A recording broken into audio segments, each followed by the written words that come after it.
অতি ঘিনলগীয়া অনৈতিকতাৰে ভৰা সদুম আৰু গমোৰা ঈশ্বৰে কেনেকৈ ধ্বংস কৰিছিল?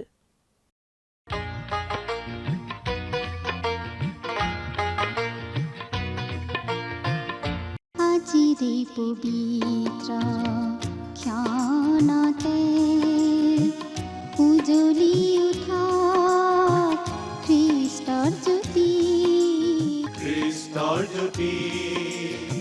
গ্ৰহণ কৰাই ভক্তি বচন এই মাথোন আমাৰ মিনতি গ্ৰহণ কৰাই ভক্তি বচন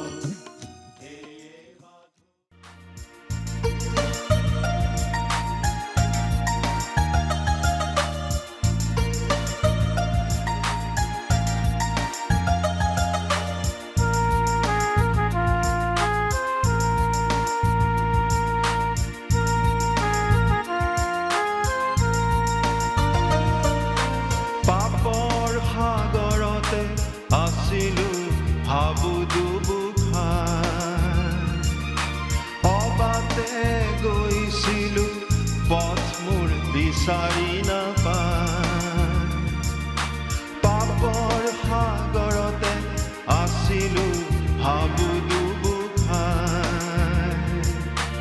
অবাতে গৈছিলো পথ মোৰ বিচাৰি নাপায় তুমি আহি প্ৰেম কৰি তুমি আহি প্ৰেম কৰি নতুন জীৱন মোক দিলা যিছু মোৰ ভাল পোৱা মোৰ বাবে প্ৰাণ দিলা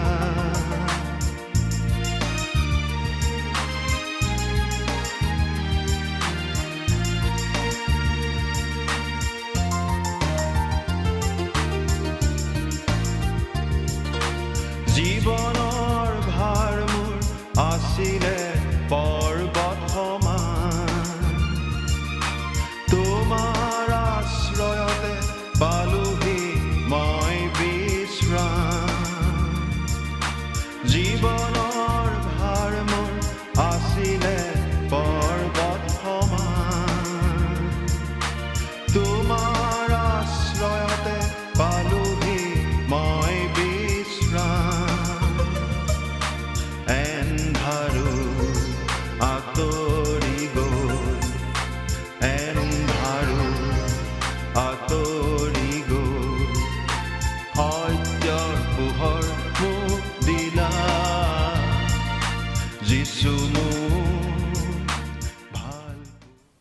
নমস্কাৰ আমাৰ দৰ্শকসকললৈ প্ৰভু যীশু খ্ৰীষ্টৰ মহান নামত উষ্ম আদৰণি জনাইছোঁ।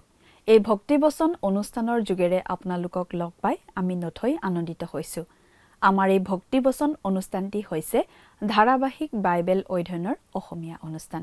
গোটেই বাইবেল শাস্ত্ৰখনেই আমি ইয়াত অধ্যয়ন কৰিম।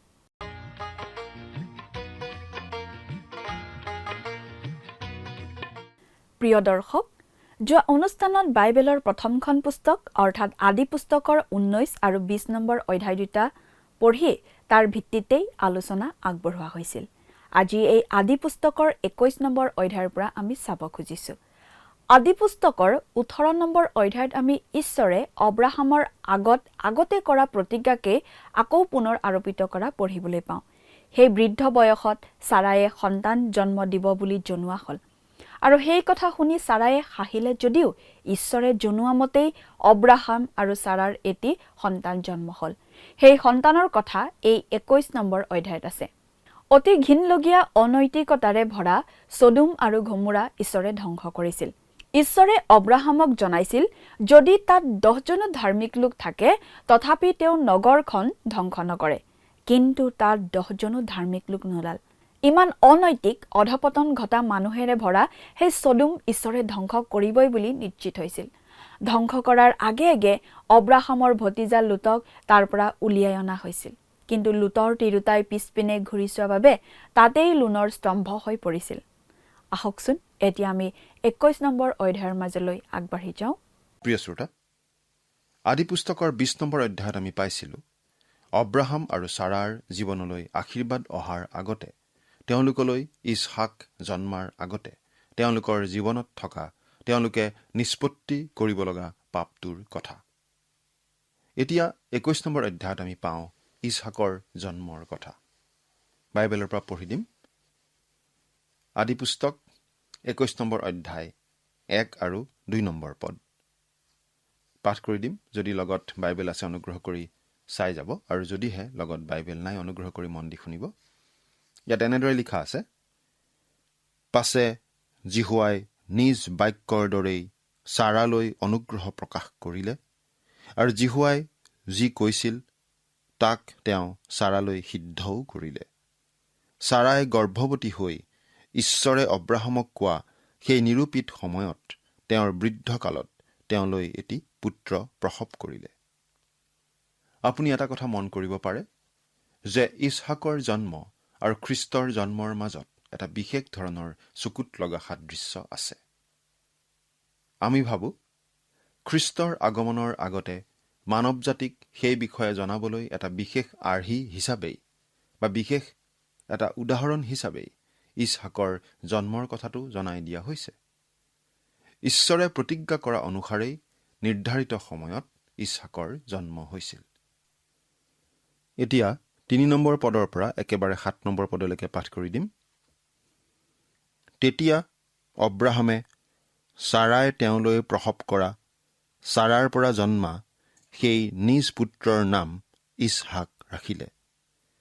পাছে অব্ৰাহামে নিজ পুত্ৰ ইছহাকৰ জন্মৰ 8 দিনৰ দিনা ঈশ্বৰৰ আজ্ঞা অনুসাৰে তাৰ সুন্নত কৰিলে। অব্ৰাহামৰ পুত্ৰ ইছহাকৰ জন্মৰ সময়ত তেওঁৰ 100 বছৰ বয়স আছিল। পাছে ছাৰাই ক'লে, ঈশ্বৰে মোক হঁহুৱালে, আৰু শুনাবিলাকৰ প্ৰতিজনেও মোৰ বিষয়ে হাঁহিব।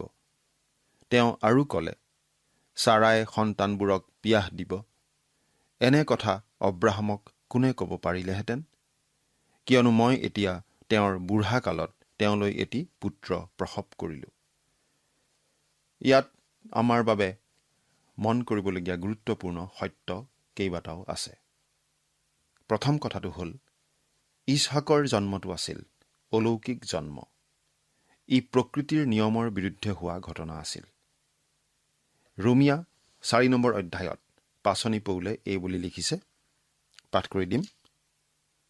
আৰু বিশ্বাসত দুৰ্বল নহৈ 100 বছৰ বয়সীয়া নিজৰ শৰীৰৰ মৰাৰ নিচিনা অৱস্থালৈ আৰু ছাৰাৰ গৰ্ভৰ মৰাৰ নিচিনা অৱস্থালৈ মন কৰিও ঈশ্বৰৰ প্ৰতিজ্ঞাত সংশয় কৰি অবিশ্বাস কৰিলে এনে নহয়। কিন্তু ঈশ্বৰে যি প্ৰতিজ্ঞা কৰিছিল তাক তেওঁ সিদ্ধ কৰিব পাৰিব বুলি অব্ৰাহামে নিশ্চয় জানি ঈশ্বৰক ধন্যবাদ দি বিশ্বাসত বলৱান হ'ল।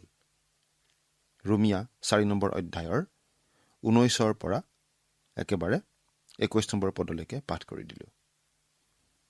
মৃত্যুৰ পৰা ঈশ্বৰে জীৱন সৃষ্টি কৰিব পাৰে। এইটো আছিল অলৌকিক জন্ম।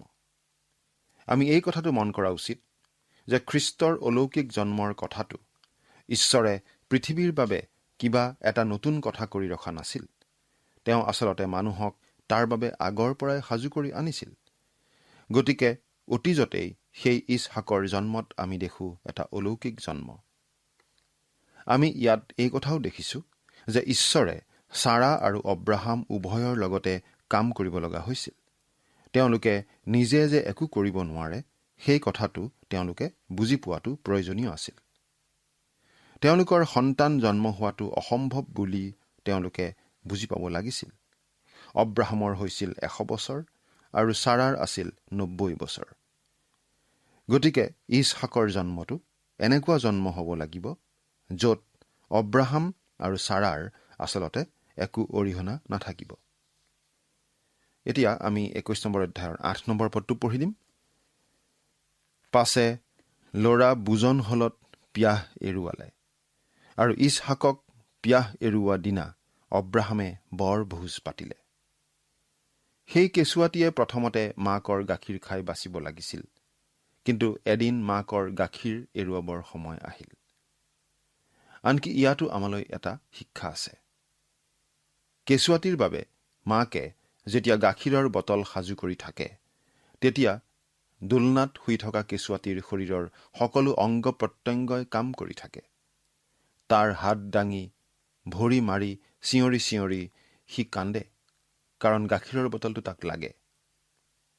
বাইবেলত লিখিছে যে আমি প্ৰতিজন খ্ৰীষ্টীয় বিশ্বাসীয়ে নতুনকৈ জন্মা কেঁচুৱাৰ নিচিনাকৈ আত্মিক আহাৰ বা গাখীৰ বিচাৰি হাবিয়াস কৰিব লাগে, কান্দিব লাগে। ঈশ্বৰৰ বাক্যৰ গাখীৰৰ প্ৰতি তেনে ভোক পিয়াহ থকা নতুন খ্ৰীষ্টীয় বিশ্বাসী হ'ব পৰাটো নিশ্চয় অতি ভাল কথা। কিন্তু আপুনি খ্ৰীষ্টীয় বিশ্বাসী হিচাপে ডাঙৰ হোৱাৰ, বৃদ্ধি পোৱাৰ দিন এটা আহি পায়। তেতিয়া কেৱল গীতমালা 23 নম্বৰ গীত আৰু যোহন 14 নম্বৰ অধ্যায়টো পঢ়ি নাথাকি গোটেইখন বাইবেল পঢ়ি শেষ কৰিবলৈ চেষ্টা কৰক। অৱশ্যে এই অধ্যায় দুটা অতি সুন্দৰ, কিন্তু গোটেই বাইবেলখন পঢ়িবলৈ শিকিব লাগিব। সকলো সময়তে কেঁচুৱা হৈ নাথাকিব, বৃদ্ধি পাব লাগিব। আপুনি ডাঙৰ হ'ব লাগিব। ইব্ৰী 5 নম্বৰ অধ্যায়ৰ 13 আৰু 14 নম্বৰ পদত ঈশ্বৰে কৰা বিশেষ অনুযোগৰ প্ৰতি মন কৰকচোন। যদি আপোনাৰ সময় হয়, পাঠ কৰি চাব এই পদ দুটা, ইব্ৰী 5 নম্বৰ অধ্যায়ৰ 13 আৰু 14 নম্বৰ পদ। প্ৰিয় শ্ৰোতা, আমি কেৱল গাখীৰ খাই নাথাকি আমি টান আহাৰ খাবলৈও সাজু হ'ব লাগিব। তাৰ বাবে আমি বৃদ্ধি পাব লাগিব। প্ৰিয় শ্ৰোতা, আপুনি বৃদ্ধি পাবই লাগিব। এতিয়া 9 আৰু 10 নম্বৰ পদ দুটা পাঠ কৰি দিম। পাছে ছাৰাই মিছৰীয়া হাগাৰে অব্ৰাহামলৈ প্ৰসৱ কৰা পুত্ৰই পৰিহাস কৰা দেখিলে। তাতে তেওঁ অব্ৰাহামক ক'লে, তুমি এই বেটীক আৰু এইৰ পুতেকক খেদি দিয়া, কিয়নো মোৰ পুত্ৰ ইছহাকে সৈতে এই বেটীৰ পুতেক উত্তৰাধিকাৰী নহ'ব। ঘৰত এই ইছহাক নামৰ কণমানি শিশুটিৰ আগমন ঘটাৰ লগে লগে বহু সমস্যাৰ সৃষ্টি হ'ল। আমি দেখিবলৈ পাইছোঁ যে হাগাৰৰ সন্তান ইছমাইলে ঠাট্টা কৰি আছিল। আমি এতিয়া ইছমাইলৰ স্বভাৱ আৰু প্ৰকৃতি দেখিবলৈ পাইছোঁ। ইয়াৰ আগলৈকে তাক এটা সুন্দৰ শিশু যেন লাগি আছিল, কিন্তু পৰিয়ালত আন এটা শিশুৰ আগমন হোৱাৰ লগে লগে ইছমাইলে নিজৰ আচল ৰূপটো দেখুৱাই দিছে। ইয়াৰ যোগেদি আচলতে আমি এই কথাটো মন কৰিব পাৰোঁ যে খ্ৰীষ্টীয় বিশ্বাসীজনৰ আচলতে দুটা প্ৰকৃতি থাকে।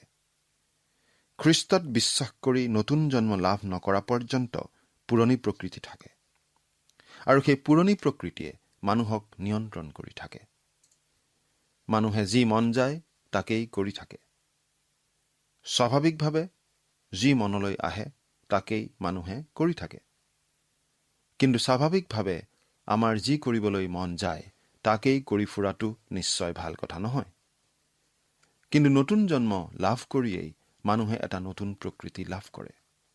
খ্ৰীষ্টীয় বিশ্বাসীজনে সেই নতুন প্ৰকৃতি লাভ কৰাৰ লগে লগেই আচলতে সমস্যা এটাৰ আৰম্ভণি হয়। এই নতুন প্ৰকৃতি আৰু পুৰণি প্ৰকৃতিৰ মাজত চলি থকা যুদ্ধখনৰ কথা পাচনি পৌলে ৰোমিয়া পত্ৰৰ 7 নম্বৰ অধ্যায়ত লিখিছে। ৰোমিয়া 7 নম্বৰ অধ্যায়ৰ 19 নম্বৰ পদ, সময় হ'লে পাঠ কৰিব। ৰোমিয়া 7 নম্বৰ অধ্যায়ৰ 19 নম্বৰ পদ।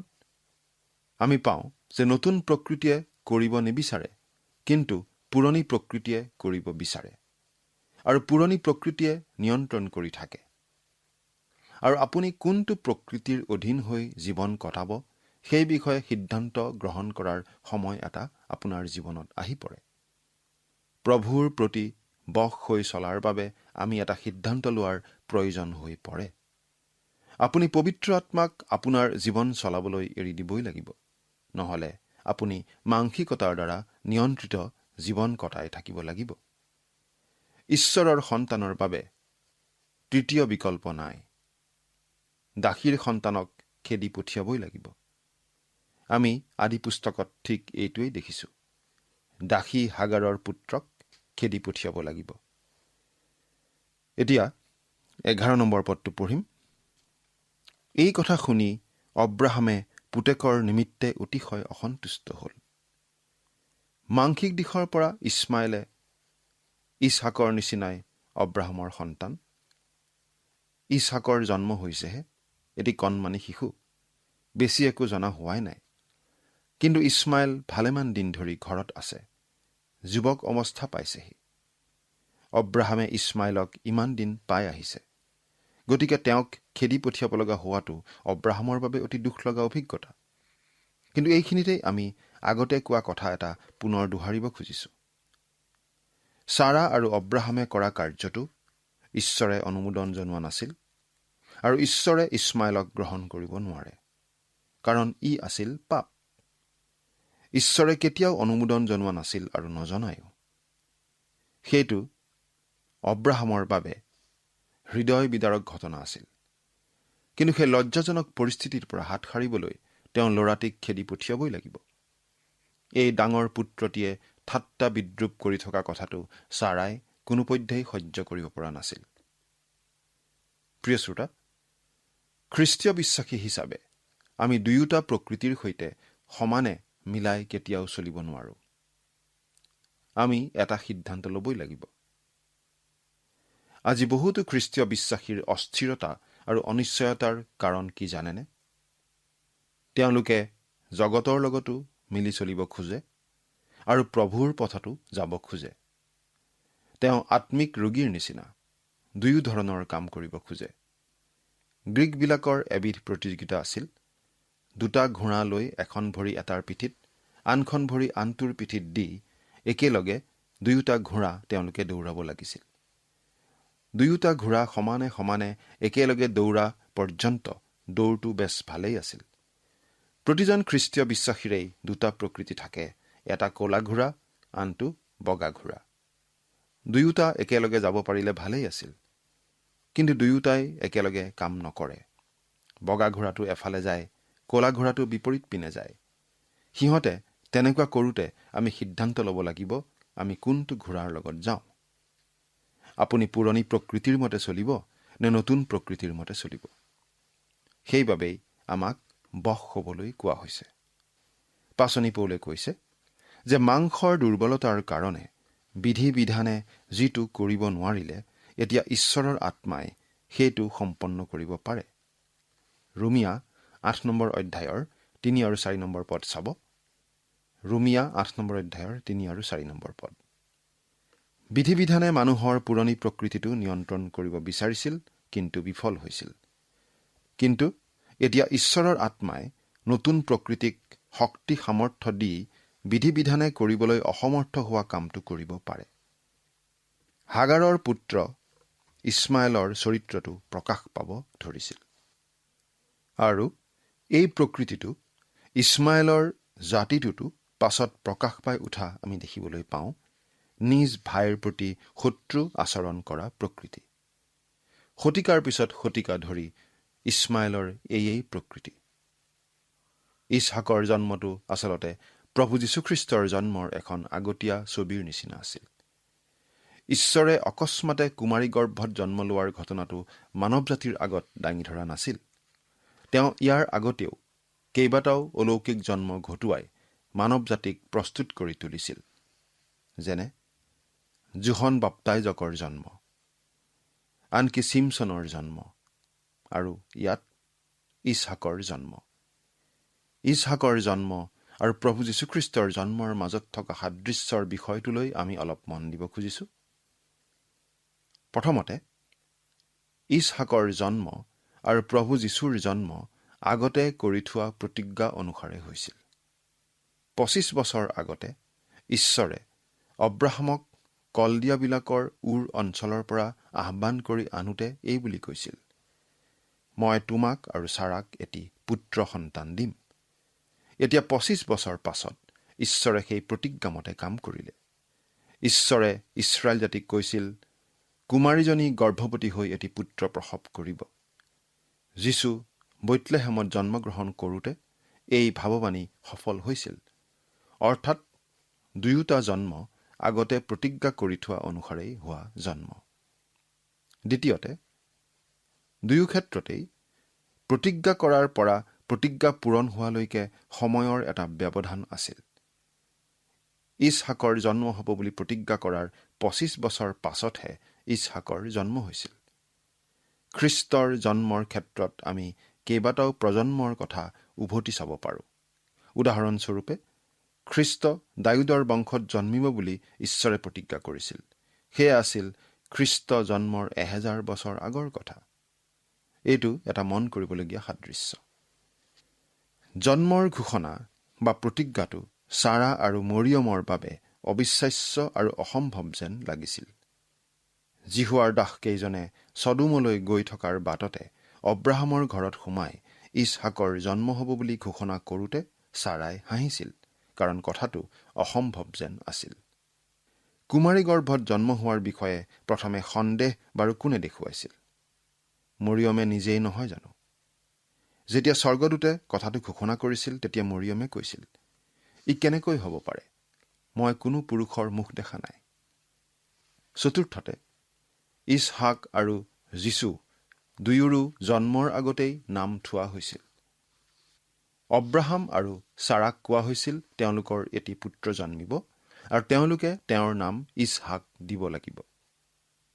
যীচুৰো নামটো জন্মৰ আগতেই দিয়া হৈছিল।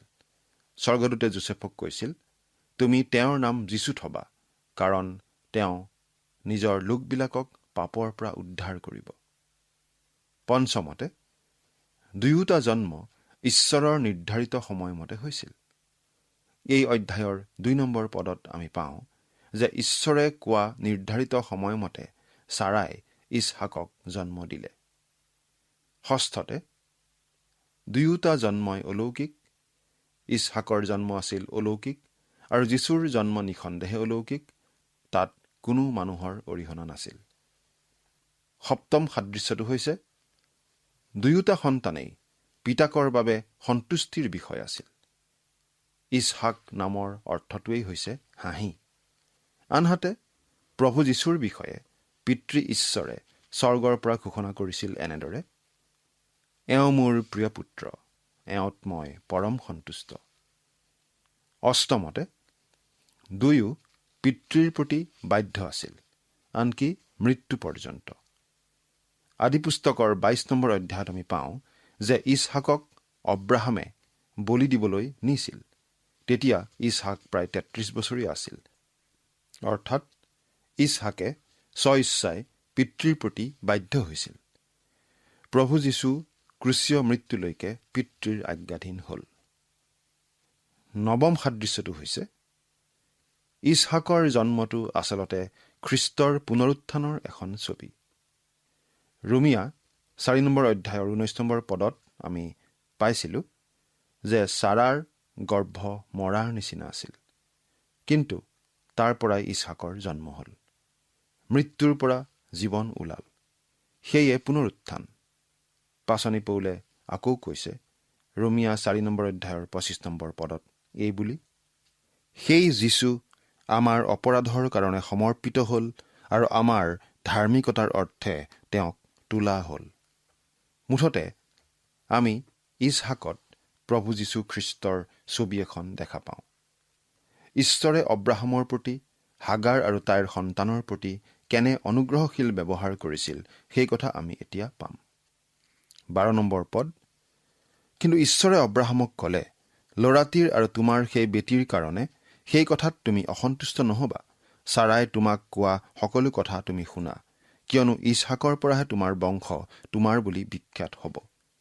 ঈশ্বৰে ইছমাইলক প্ৰতিজ্ঞাৰ পুত্ৰ হিচাপে গ্ৰহণ নকৰে বুলি অব্ৰাহামক স্পষ্টভাৱে জনাই দিছে। 13 নম্বৰ পদ, আৰু সেই বেটীৰ পুতেক তোমাৰ সন্তান হোৱা হেতুকে মই তাৰ পৰাও এক জাতি উৎপন্ন কৰিম। ঈশ্বৰে কৈছিল, মই তোমাৰ পৰা এক মহাজাতি উৎপন্ন কৰিম। এতিয়া কৈছে ইছমাইলৰ পৰাও এটা ডাঙৰ জাতি উৎপন্ন হ'ব। এতিয়া 14 নম্বৰ পদৰ পৰা একেবাৰে 21 নম্বৰ পদলৈকে পাঠ কৰি দিম। তাতে অব্ৰাহামে নিচেই পুৱাতে উঠি পিঠা আৰু পানীৰে ভৰা এটা মুঠ লৈ হাগাৰৰ কান্ধত তুলি আৰু ল'ৰাকো সোধাই দি তাইক বিদায় কৰিলে।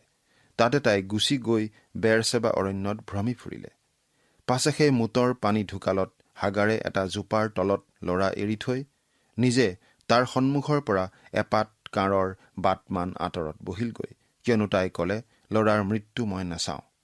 এতেকে তাই তাৰ সন্মুখৰ পৰা আঁতৰত বহি ৰাও জুৰি কান্দিবলৈ ধৰিলে। তেতিয়া ঈশ্বৰে ল'ৰাটিৰ মাত শুনিলত ঈশ্বৰৰ দূতে আকাশৰ পৰা মাতি ক'লে, হে হাগাৰ, তোমাৰ কি হ'ল?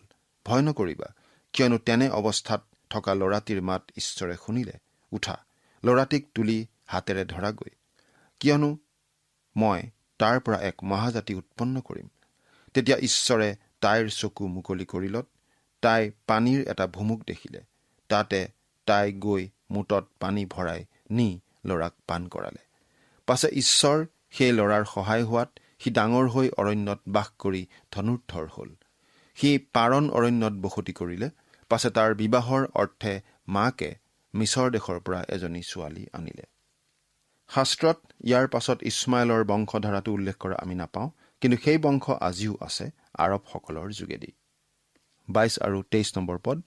সেই কালত অবিমেলকে আৰু ফিখুল নামেৰে তেওঁৰ প্ৰধান সেনাপতি অব্ৰাহামক ক'লে, তুমি কৰা সকলো কাৰ্যতে ঈশ্বৰ তোমাৰ সহায় আছে।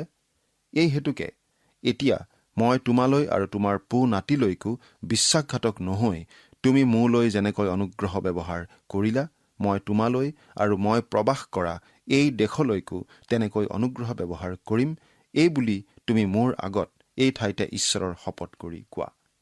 অৰ্থাৎ অভিমেলকে অব্ৰাহামৰ লোকবিলাকৰ সৈতে এটা চুক্তি কৰিবলৈ ইচ্ছা প্ৰকাশ কৰিছে। এই কথাৰ কাৰণেই তেওঁলোক ভাল বন্ধু হৈছিল। পাছে অব্ৰাহামে বেৰছেবাত এজোপা জাও গছ ৰুই সেই ঠাইতে অনন্ত ঈশ্বৰ জিহুৱাৰ নামেৰে প্ৰাৰ্থনা কৰিলে আৰু পলেষ্টীয়াবিলাকৰ দেশতে অব্ৰাহামে বহুদিন প্ৰবাস কৰিলে। অব্ৰাহাম যলৈকে যায় তাতেই ঈশ্বৰৰ নাম লৈছিল। আপুনি বাৰু তেনেকুৱা কৰেনে? ঈশ্বৰৰ উপস্থিতি আপোনাৰ লগত থকাটো সকলো সময়তে আপুনি মনত ৰাখেনে? চিন্তা কৰি চাওকচোন। ঈশ্বৰে আপোনাক আশীৰ্বাদ কৰক। আমেন।